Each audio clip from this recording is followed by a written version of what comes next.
Hey team, and welcome to another video in our Astrological Magical Elections video series. Today, of course, we are going to talk about our magical election opportunities that we are going to have between these two syzygies, between our Cancer New Moon on June 28th and our Capricorn Full Moon on July 13th. So unfortunately, we're going to kind of start to see some of our opportunities for magical elections begin to dry up a little bit as we go into the summer period. And that is mostly to do with the retrograde motions of Saturn and Jupiter that we're going to be experiencing. Saturn, we've already started to experience, and so we're going to kind of dance around that a little bit in our elections coming up. But that's going to be a little bit more complicated when Jupiter also goes retrograde, more when the Sun moves into Leo. So that's sort of your warning, I guess, about the upcoming electional drought or some of the hardships that we're going to have to experience or kind of dance around or avoid while we're planning elections. We don't really have that coming up right now. It's not an immediate factor in our considerations, but it is coming. And we kind of start to see it now, where some locations have fewer elections, and then others have more. And this is kind of one of those shoes on the other foot kind of scenarios, as for a long time it was Australia who didn't have very many elections to talk about. But now it's actually Australia who has the most, with Western Europe, North Africa coming in second, and North America coming in last. So, that's, as I say, when it's Australia's turn to be the last one, or the one with the least amount of options, that's just how the cookie crumbles sometimes. And now it's our turn in the Northern Hemisphere to wait and wonder. So because of that, we are going to start in that order: Australia, Western Europe, North Africa, and then North America to close out, to get the ones with the most done first. So our first electional opportunity for Australia is going to be on July 1st at 11 p.m. This chart is set for exactly 11 p.m. And this is going to be an opportunity for a 10th Lunar Mansion talisman. Now, the 10th Lunar Mansion is one that is primarily associated with healing. It is a really strong healing talisman that is especially useful for people who need to, gain and cultivate strength and energy. So it can be really useful for individuals who are recovering either from a prolonged illness or maybe from a very strenuous or difficult treatment, like a complicated or involved surgery, or maybe like something insofar as like chemotherapy. Anything that requires like a reconsolidation and cultivation of strength, the 10th Lunar Mansion can be very helpful for. It's also helpful for healing generally. It is a little bit more on the preventative and emphasis on recovering side. So the 10th Lunar Mansion is a little bit more specialized when it comes to things like recovery and rehabilitation, things like that. Not that it can't also heal people who are sick or ill or injured, but it also has really unique powers when it comes to working with doctors, whether that is helping a patient find the right doctor who will, advocate for them and be able to resolve their issue, who will listen to them, kind of help establish that patient-doctor relationship, or to get a doctor who can solve the problem, who has like the right tools, the right viewpoint, the right way of thinking to get into whatever the situation is and, actually arrive to a solution for some sort of treatment to improve an individual's condition. All these are really helpful things, and the 10th Lunar Mansion is really great at making them happen. So taking a look at our election, it looks a little bit different from some of my more typical elections when it comes to these. As you can see, the moon is in the 10th Lunar Mansion in the 5th house, which is not the most ideal house for it to be in. It's not my favorite house for it to be in. That would be the 10th house. But the first house, the 10th and 1st houses are what we normally look at, but the 11th, the 9th, the 3rd and the 5th can also serve if we need them to. So that's what we're working with today. We're working with the 5th house moon because I really wanted to make sure that we took advantage of this configuration of the moon in the 10th Lunar Mansion, applying this really nice trine to Jupiter and Aries. If there was any possible way to make this look good, to be in a configuration that looked good, I wanted to take advantage of it to offer it to you guys in Australia for anybody who might need it. So we have the moon in the 10th Lunar Mansion. She is in the 5th house. She's applying the trine to Jupiter, which is a planet, of course, a benefic planet who is capable and wants to heal, help, and stabilize in this situation. So this is definitely a planet that can perform the business, that matches the business of what the 10th Lunar Mansion is for or can do. So all that looks good. The ruler of the 1st house is this Jupiter here, which is another, we've got that benefic planet who rules the 1st house in the 1st house, with the moon applying to it some really good, strong, benefic kind of energy here. And then all we do is we make sure that the moon, the ruler of the 1st house, the ascendant degree are unafflicted, and that is true. We do have eventually the moon will come to the opposition of Saturn, but that's still about like 18 degrees away, so we don't really have to worry about it at this point. We'll worry about that more when the moon gets closer to like 9 degrees, or when that is the moon's next immediate aspect, which is not right now. The ruler of the first house, Jupiter, is not aspected by Saturn. The Mars conjunction has long since passed, and the ascendant degree is also free from any sort of afflictions. So all in all, it's a pretty good 10th Lunar Mansion talisman, sort of the best that we're able to make out of the conditions that we have here. I was really hoping we'd have an opportunity to have like the moon in the 10th house, but I didn't really like the way that one looked, comparing the whole chart. So I wanted to try what I could to get a decent 10th Lunar Mansion offering for anybody who might be in a situation where they could take advantage of it. Our next electional opportunity for the Australian continent is going to take place on July 4th at just after 10:30 in the morning. This chart is set for 10:33, and this is going to be an opportunity for a 13th Lunar Mansion talisman. The 13th Lunar Mansion is one of our more relationship-oriented mansions, so it can definitely be useful for anybody who is struggling to be in a relationship, to maintain a relationship. Anybody who is in a relationship that may be going through some issues right now, the 13th Lunar Mansion can help with. It is one of the mansions that, while it is kind of in the relationship family of talismans like the 6th or the 26th, it is a little bit more specifically focused on erotic or sexual relationships. So not that it can't help with more familial or romantic relationships, it's just sort of like specialized in sexual stuff. So just kind of keep that in mind if you're thinking about working with this mansion. It's a little bit more specialized for this. Doesn't mean you can't use it for something else, but this is just kind of like its main job, we'll say. So if you're looking to kind of like improve your sex life in kind of whatever situation that looks like to you, whether that's like overcoming, performance anxiety, or kind of reigniting the spark in a relationship that maybe has lost it a little, anything like that, the 13th Lunar Mansion can be especially helpful for. And then keep in mind that the 13th Lunar Mansion also does have a medical side to it when it comes to sexual health. So if you're dealing with some sort of sexual dysfunction that's maybe getting in the way of life, then the 13th Lunar Mansion can help to alleviate that, or to take some pressure off of it for you. Taking a look at our election chart, we've got the moon in the 13th Lunar Mansion in the ascendant, so kind of a more standard election rather than compared to the last one that we did. And in this chart, she is applying the sextile to the sun. And of course, I really enjoy sun-moon connections when in the lunar mansions, especially ones that are about relating, since the two lights kind of have this symbolism of like a royal couple, I guess we can say. So it has connections or connotations of like egalitarianism, equality, and it makes sure that everybody's needs get met, which I think is really important, of course, especially when it comes to like sexual needs or things like that the 13th Lunar Mansion specializes in. Consent is good. We like that. Then we look to make sure the ruler of the first house is Mercury here in Gemini, and then we just make sure that there are no afflictions going on to anybody who is important to this story. So the ruler of the first house, the moon, and the ascendant degree itself. The moon is averse to both Mars and Saturn while she is in Virgo, so no worries there. She's not combust, nothing like that. The Mercury, as the ruler of the first house, is in a sextile with Mars. That's fine. Is in a trine with Saturn. That's fine. As long as they're not like conjunction squares or oppositions, that's when it's not fine.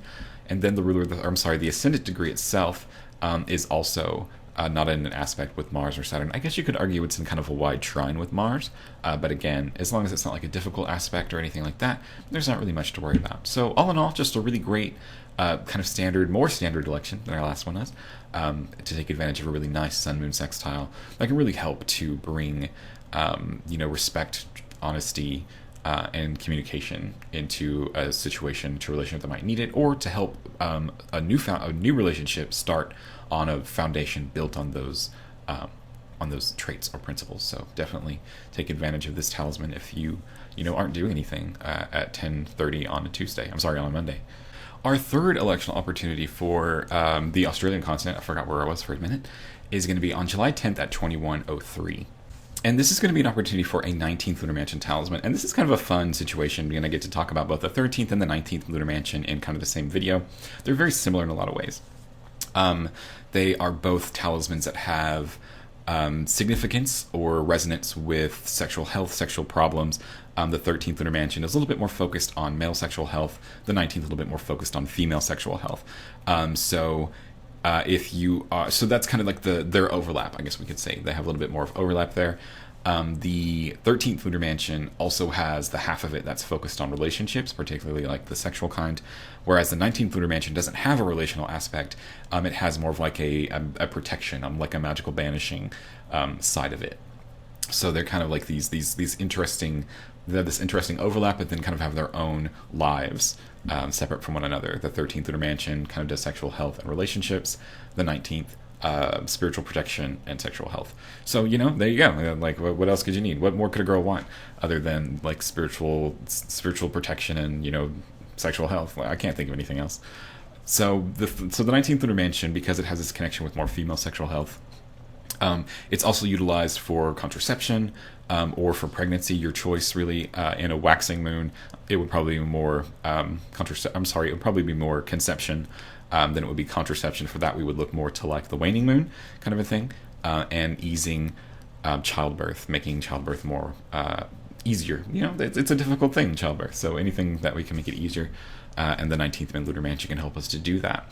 In our election, we've got the moon in the 10th house on the midheaven in that 19th Lunar Mansion, and she's applying a trine to Jupiter, which is super fun because now we get to take advantage of the trine to Jupiter from both signs. When the moon was in Leo, that was when we did our 10th Lunar Mansion. Now that the moon is in Sagittarius, applying that trine, we're doing the 19th Lunar Mansion, so that's kind of fun to do. And Jupiter also rules the first house here, so we kind of are watching out for Jupiter again, just to make sure that Jupiter does well or, is not harmed in this chart. And we don't really have that happening. Jupiter's averse to Mars and Saturn, so no worries there. And then the moon is doing fine. We're separating from this node, which is really good, far enough away to not let that be an issue, which is why we're starting to see the 19th Lunar Mansion kind of start to be more utilized. We went through a long time without really talking about the 19th Lunar Mansion, but now, since the boundary of the 19th Mansion covers the first 5 degrees of Sagittarius, 0, 1, 2, 3, and 4, when we have the moon in those degrees, it's easier for us to get away with 19th Lunar Mansion talismans. The moon is far enough away from the nodes, we don't really have to worry about it in those degrees. So we're kind of starting to see the 19th Lunar Mansion begin to open up, while the 18th Lunar Mansion begins essentially to close down. But yeah, just another great example of a Lunar Mansion talismanic election. Moon's angular in the mansion, doing well, unafflicted, applying to a planet that can perform the business. Jupiter can both help when it comes to assistance with pregnancy, assistance with childbirth, sexual health, preservation of health, and magical protection. So Jupiter kind of covers all your bases, no matter what your plans are for this talisman. And then our final electional opportunity for the Australian continent is going to be on July 11th at just after 7:30 in the morning. This chart is set for 7:32, and this is going to be an opportunity for a 20th Lunar Mansion talisman. The 20th Lunar Mansion is one that is historically associated with hunting, successful huntings, protection while hunting, and the domestication of animals. So kind of updating that to more modern usage. If you are somebody who does hunt for sport, 20th Lunar Mansion can be very helpful for you. Those literal historical applications for the mansions are 100% valid today. We're just not often involved in those same kinds of activities in our day-to-day lives. So what we use the 20th Lunar Mansion for is help with animals. That's really important, to help calm animals, to help protect animals. The 20th Lunar Mansion can be very helpful for. And also when it comes to kind of hunting in our day-to-day life. But we don't just hunt for game in the modern world. We also hunt for kind of things, for goals, right? We might apartment hunt or house hunt. We might job hunt. We might relationship hunt. So the 20th Lunar Mansion, is really useful for attaining goals, for attaining things that you want or need, or kind of like vision boarding. Do you guys remember vision boarding? The 20th Lunar Mansion is good for vision boarding, we'll say. It's useful for just kind of like supplying a list of what you're looking for, and the 20th Lunar Mansion kind of helping you to find it. The image of the 20th Lunar Mansion is of like an archer, so it's got that very like eye on the prize, long distance planning kind of energy to it. So if you are in a situation where you're kind of starting to do that, long-term planning or kind of like big move planning, where like all like a bunch of little pieces have to kind of come together kind of a thing, the 20th Lunar Mansion is very helpful for, or you can always just use it to protect all your kitty cats, who are actually not in this room right now. So I don't know. I guess they like joined, they unionized while we were away, and they're sleeping elsewhere in the house, and none of them are in the room right now. So if you're like watching, waiting for cat stuff, I'm not sure it's going to happen unless they just like decide to barge in at some point. So I'm very sorry. But taking a look at our election, it's another one of those weird ones, kind of like the first one was with the 10th Lunar Mansion, where I couldn't really get the election to work well in the way that I wanted it, with the moon on the ascendant or the midheaven like I normally would. So I had to put her in the 5th house, which is of course not one that I prefer, but it works. So we're just doing that. The moon's in the 5th house in the 20th Lunar Mansion, because I wanted to get this trine with Jupiter. That's what I was after. You can see they're very, very close to completing. 7 degrees Sagittarius in 53 minutes to 8 degrees Aries in 11 minutes. So right there on the line of what we needed, while we also have the sun in the ascendant. The moon is the ruler of the 1st house, and then we just make sure that things aren't going terribly terrible. The moon is unafflicted by Mars and Saturn, which is great. The ascendant degree is also unafflicted by Mars or Saturn. And then Jupiter here is a really good planet to have. And then Jupiter here is a really good planet to have the moon apply to in something like this, because Jupiter is all about, giving good things to people, helping people attain the things that they want. And that's really the energy that we want to bring into a talisman like this, where we would probably not super want a talisman with Jupiter, or with Mars or Saturn as the moon's next aspect. An interesting twist to this, I could tell you, is that if you wanted to be, what I would recommend if you're on the fence about whether or not to do this talisman, is look to see what houses Jupiter rules in your natal chart. And if you are currently in a situation to where you're like dealing with that thing, then yes, I would recommend going for this talisman to kind of tap into that Jupiter to make it happen better. And what I mean by that is, like, as an example, if you're looking to move and the ruler of your 4th house is like in and like your 4th house is in Sagittarius or Pisces, do it. Make this talisman. All right, so those were all of the opportunities we had for the Australian continent. You got 4, the most out of anybody. Now we're going to pivot to talking about the Western European continent and Northern Africa. And our first selection opportunity is going to be on July 4th at just before 11 a.m. at 10:52 is what this chart is set for. And this is going to be an opportunity for that 13th Lunar Mansion talisman. The 13th Lunar Mansion is one that is focused primarily on relationships, on finding relationships, on supporting relationships, on reinforcing relationships, and its imagery makes it specifically focused more so on relationships that have a sexual element, or sexual relationships fully. So it's not that you cannot use this talisman for more, for other kinds of relationships. It just is especially helpful for relationships that have a sexual element, or for supporting or making more functional that sexual element. So the 13th Lunar Mansion can be useful for people who are struggling with their sexuality, with some expression of their sexuality, or with sex in general, whether that's due to like performance anxiety, or a million other things that can go wrong.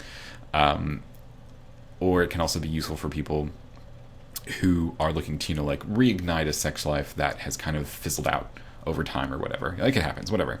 The 13th Lunar Mansion is very helpful for that, and for helping to kind of reestablish and reinforce sexual health, particularly male sexual health, but sexual health in general, no matter whose it is. So in our election, we have the moon in the ascendant and in the 13th Lunar Mansion, and at this time she's applying the sextile to the sun. And I always really enjoy our sun-moon sextiles, or our sun-moon aspects, when it comes to Lunar Mansion talismans. I think they're really helpful. They're really great connections to have, especially when it comes to more relational talismans, just because the sun and moon are very equal in what they do. They're kind of like the king and queen of the sky. So they're very equal in their power. So it's really good for relationships that need that kind of equality and that trust and that respect. So very good, very helpful to have. Especially if you're looking to build a relationship. If you're considering using this talisman to help dating, or to get help in dating or finding somebody or meeting people, then having that kind of foundation of trust, respect, equality can be very helpful. I'm told to help weed out those who aren't worth your time, basically. So definitely consider using this talisman, or this election, if you're in a situation like that. The ruler of the 1st house is Mercury here in the 10th house. And you just make sure that neither Mercury or the moon or the ascendant degree itself is afflicted or going through any issues. And we don't have that at this point in time. The Mercury is sextile Saturn, which is fine. Sextile Mars, which is fine. Trine Saturn, which is fine. We were really more worried about opposition squares and conjunctions. I'm just going to keep saying the wrong thing constantly. And then the moon is also averse to both of those planets at this time. And of course, that means the ascendant degree is as well. You could argue there's like a wide trine, but that's fine. It's not a destructive aspect, so we're cool. All in all, just a really good connection between the sun and moon to take advantage of. And I hope that you are in a position to be able to do that if you need it. So our second electoral opportunity for Western Europe and North Africa is actually kind of a 2-for-1, but we're going to kind of talk about it in its two separate parts to kind of get an idea, because you'll definitely want to kind of do one or the other. So for this specific timing here, July 10th at 1831, so 6:30 p.m., it's going to be for a 20th Lunar Mansion talisman. And the 20th Lunar Mansion is one that is primarily focused on hunting. It was used a lot for hunters, for their success and their safety, or for the domestication or taming of animals. So kind of updated more today, we can utilize the 20th Lunar Mansion when it comes to calming animals, protecting animals, keeping them safe. Very useful in that regard. And then we can also use it when it comes to hunting in our lives, in our day-to-day lives, whether that is like, house hunting, job hunting, whatever hunting for a relationship, hunting for the one, that kind of thing, which sounds a little creepy now that I said it that way. Hunting for the one. It's not going to be a new thriller movie. The 20th Lunar Mansion is also very useful for like long-term planning or like long-term goal planning, just because it has that kind of archer imagery. So it's got that strong, eye on the target kind of thing. And of course, the success and skill to hit the target when it comes time to it, to make sure that you attain the goal. So if you're working on any kind of situation like that, like if you're working on or planning some kind of like big goal, long-term strategy kind of a thing, the 20th Lunar Mansion can be really helpful in getting you kind of the proper insight to be able to plan it effectively, and then to hit the objectives as they come up, to make sure that you do successfully obtain the goal. So a really useful talisman, I think, to kind of have generally, especially if you're in the middle of making like a big decision or a big change, to make sure that everything kind of gets done correctly. 20th Lunar Mansion can definitely help you handle that. Taking a look at our election, we have the moon in the ascendant in the 20th mansion, and at this time she is applying this trine to Jupiter, a benefic planet that wants to give, that wants people to be successful when it comes to their attainment of things. So definitely take advantage of this talisman if you are in a situation where you are, handling or doing any of those things, or if you're looking for something, if you're trying to get something, a new job or whatever. 20th Lunar Mansion can help you do it. Finally, we want to make sure that the moon, the ascendant, and the ruler of the first house are unafflicted, and that is the case here. The moon is unafflicted by Saturn or Mars. There's no aspect with those planets. The ascendant degree is as well, because they're right there on top of each other. And then Jupiter, who serves as the ruler of the first house, is angular in the fourth house, which may make this talisman a bit more useful for people who are like hunting for a place to live, just because of that connection with the fourth. And Jupiter is also unafflicted by Saturn or Mars. So all in all, pretty standard, safe talisman. Make sure to use it if you want. And then the twofer, the second part of this talisman, takes place about a half an hour later. If you want, you can get the ascendant at around 10 degrees of Sagittarius, and it will turn into essentially a Antares fixed star talisman. Antares is one of the sort of more aggressive fixed stars, but it is one that is a little bit more focused on protection. It's about armoring up the body and the spirit to keep things safe, to keep things kind of where they're supposed to be. The star Antares is helpful for physical health, because it helps to increase the constitution, sort of like that increase, that reinvigoration of the immune system, we'll say, to keep the body strong, to keep the body healthy, to fight off invaders. Antares is basically like having a tiny little army, of tiny little things that keeps you safe, or helps to improve tiny little armies. So of course the immune system being a natural analog for that. Antares is also useful for driving away malefic attachments, helping separate those off of their host, essentially, helping to weaken them and take them off. So it can be very useful for people who just feel like they may be weighed down with all the gunk that they accumulate kind of out in the world, interacting with people who kind of have their own things going on. So Antares can be a really great tool for spiritual hygiene, and to help kind of be that shield between you and the world around you, and kind of like the negative thoughts or thought forms or whatever that your belief about that is, that tries to connect to you and weigh you down. So it's super helpful for that. And just overall, Antares is a really great fixed star talisman when it comes to like kind of total protection of the body, the mind, and the spirit in its own unique way. But like I said, it's a little bit more aggressive, not as aggressive as, say, Algol, which kind of like goes out and seeks things. Antares, of course, is more that scorpion energy. It's very still, very quiet, and then just pop, we're done. So kind of keep that in mind when kind of working with or thinking about this talisman and the energy that it makes or has. In our election, we have the moon in the ascendant with the fixed star Antares rising. It arises at 10 degrees or alongside or with 10 degrees of Sagittarius, The moon is applying to this degree as well, and at this time she is applying a trine to Jupiter, and Antares is said to be a star that is of the nature of Mars and Jupiter, so we would want either a Mars connection or a Jupiter connection, and here we have a Jupiter connection with Jupiter in actually Mars' sign of Aries, which I think is kind of a neat way to kind of involve both planets a little bit when we're kind of not able to have Mars right now, even though I think generally the sort of Mars connections tend to make Antares a little bit stronger, but in a different way. So Jupiter is a little bit more stabilizing and protecting, whereas Mars is a little bit more surgical, helping with like the detachment of attachments or things that are kind of like stuck to you.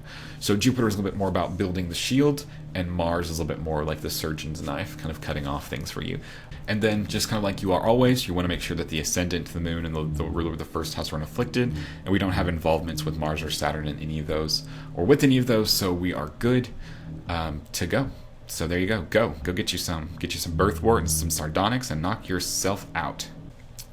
But all right, that was it for Western Europe and North Africa. We're going to move on into North America to kind of wrap up our video here.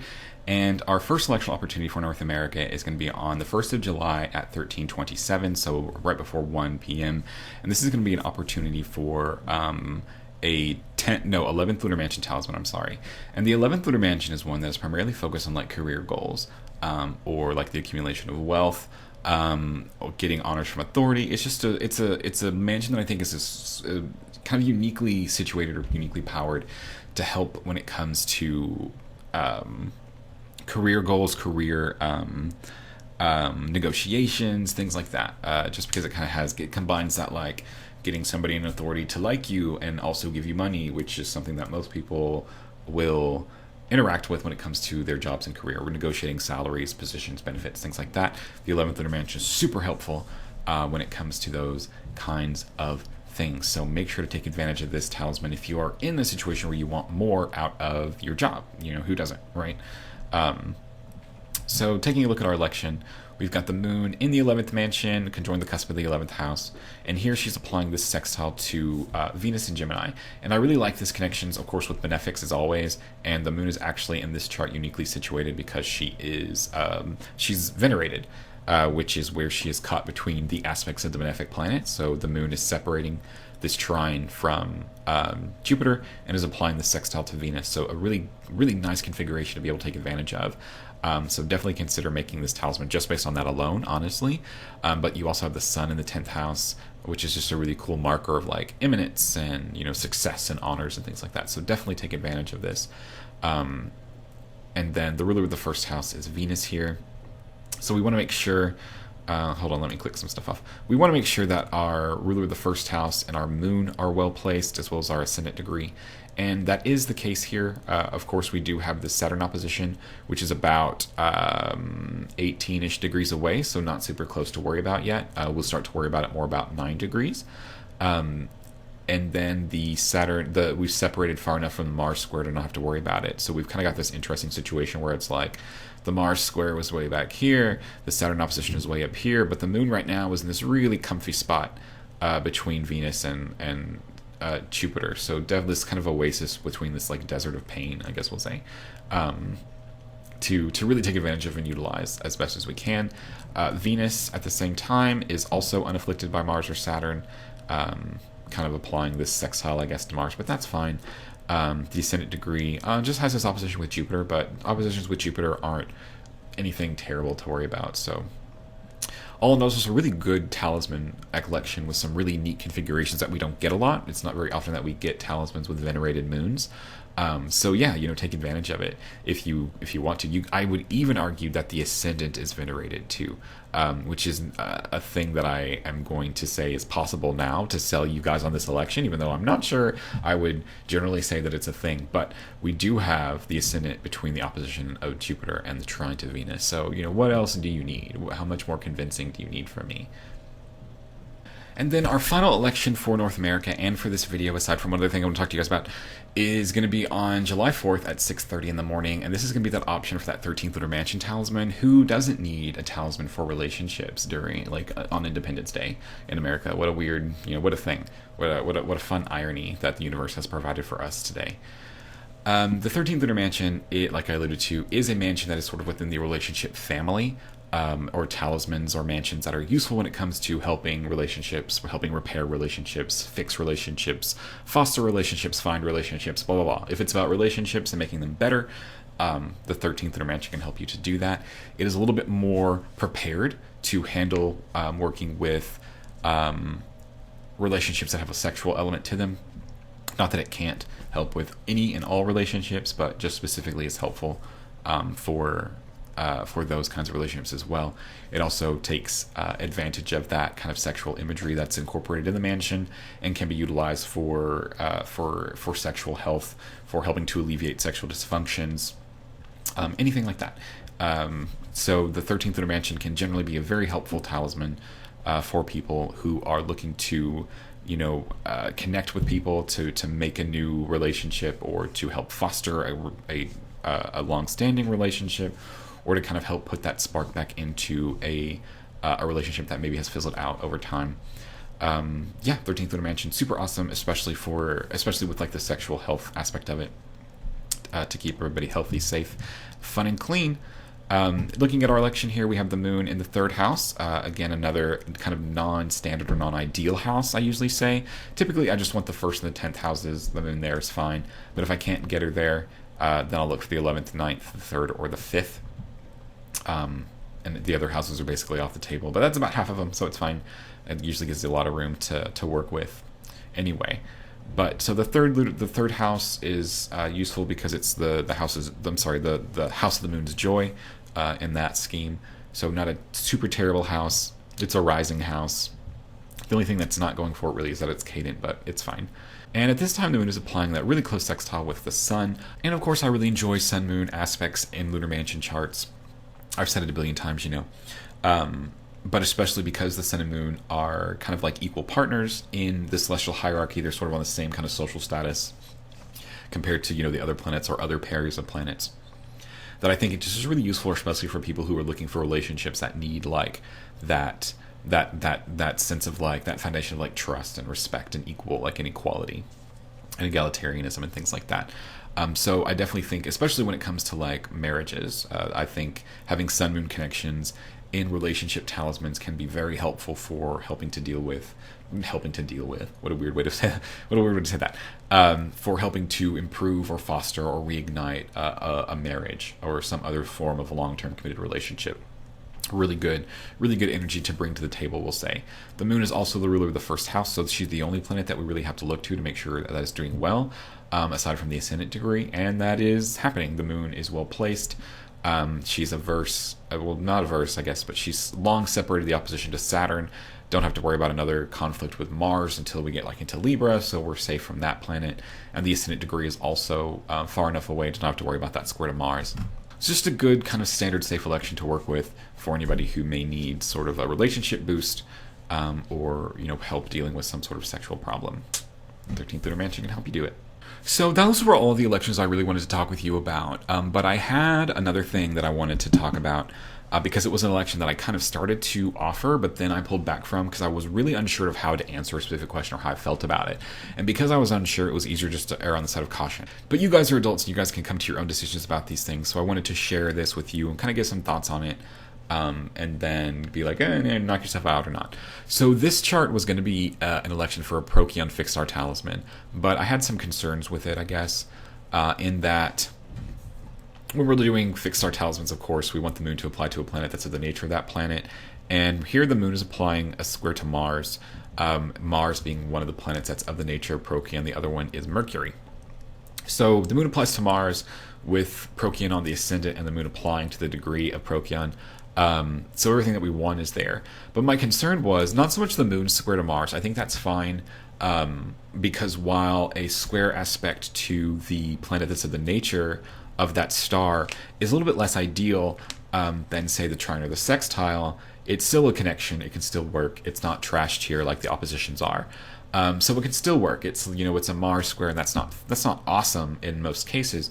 But here it's a specific thing that's indicated, like a connection with Mars is good. The square is less good, but it's still a connection. We can still work with it. It's still an option.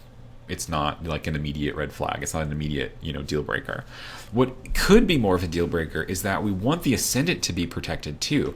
And generally afflictions, squares from Mars to the ascendant degree are an affliction. We don't want that. And I was kind of unsure of how to handle this because, if I'm making an exception for the moon to connect with Mars, why would I not also make an exception for the ascendant to connect with Mars? And I think my answer to that question would be, well, they're doing different things. The moon is facilitating the connection between the planet, the star, and the Earth. So that's what the moon has to do. And the moon can do that because Mars is kind of like the emergency contact of Procyon, right? So this all flows. But the ascendant, as the representation of the person who is going to be working with the talisman, is one of the parts being connected by the moon, essentially. So it made me more uncomfortable with Mars being in a square to the ascendant, because generally, the moon can be in a square with Mars if she wants to be, because she's facilitating that similitude between Procyon and Mars. But I'm not sure that I don't feel like the ascendant can be, because then that's Mars kind of bearing down its wrath a little bit on the individual for whom the talisman is made for, and generally want to avoid that. And so, initially I was fine with this selection. It didn't really occur to me that while the moon was a square to Mars, so too would the ascendant degree be. But what really made me notice it was in the Western European, North African version of this chart, which takes place at a very similar time. So I think it happens around 8 a.m. Over there as well. But if the situation is different, the moon is on the midheaven. And it was at that point where I was like, oh, Mars is opposite the ascendant. That is definitely not okay. And then I had to start thinking about, if Mars being opposite the ascendant isn't okay, then is Mars being square the ascendant okay? And I think, to be logically consistent, I have to say no. But if you think that it is okay, and that it makes sense for the moon, that if it makes sense for the moon to be connected with Mars because of similitude with Procyon, then it can also make sense for the ascendant to be connected with Mars in this way for the same reasons. Here is an opportunity to work with Procyon, but it's not something that I think I would recommend for people. So if this fits within your kind of philosophical construction, here you go. If not, then it's a fun kind of thought experiment to get a little bit more deep into some of the considerations or thinking about how I think about or structure elections. So hopefully that was entertaining and instructive for you. So hopefully that provided you a little bit more insight into how I think about or work with elections and what I do and don't consider generally safe or recommend to sort of a general audience in a lot of cases. But alrighty, everybody, those were all the electional opportunities that I have for you guys for this 2-week period. Thank you so much for sticking around and watching. While we're kind of starting to see the effects of the electional drought start to ripple in, it'll probably be a few weeks before we really start to struggle with some electional opportunities. When Saturn goes retrograde a little bit later in the summer is when we'll kind of start to see some of those problems crop up to deal with. I want to give a special thank you to all my patrons for all of their support, and if you are interested in supporting the channel, please consider taking a look at my Patreon for all sorts of bonus goodies that you get access to for subscribing there. Kind of one final thing that I wanted to mention before closing out is a reminder about heliacal risings. Heliacal risings can be a really great way to work with fixed stars who otherwise we may have difficulty working with based on different planetary configurations that may be in the way. And in the summer, it's late spring, early summer, we kind of have a good amount, like a string of heliacal rises happening. Unfortunately, they're not just something that I can tell you about because they're very location specific. So I do have a video that talks about how a program that walks you through a program to help you determine the heliacal risings of various fixed stars for your location. So go and check that out if you're interested in connecting with the fixed stars or utilizing them in that sort of practice. But all right, take care, everybody. Thank you so much for being here, and I will see you guys on the Capricorn Full Moon.